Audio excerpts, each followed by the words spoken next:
اور زنا کے پاس بھی نہ جانا کہ وہ بے حیائی ہے اور بری راہ ہے، اور جس جاندار کا مارنا اللہ نے حرام کیا ہے اسے قتل نہ کرنا مگر جائز طور پر، یعنی بفتوائے شریعت۔ اور جو شخص ظلم سے قتل کیا جائے ہم نے اس کے وارث کو اختیار دیا ہے کہ ظالم قاتل سے بدلہ لے، تو اس کو چاہیے کہ قتل کے قصاص میں زیادتی نہ کرے کہ وہ منصور و فتح یاب ہے، اور یتیم کے مال کے پاس بھی نہ پھٹکنا مگر ایسے طریق سے کہ بہت بہتر ہو، یہاں تک کہ وہ جوانی کو پہنچ جائے، اور عہد کو پورا کرو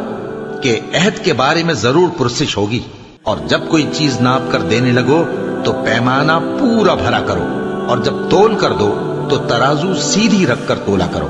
یہ بہت اچھی بات اور انجام کے لحاظ سے بھی بہت بہتر ہے۔ اور اے بندے،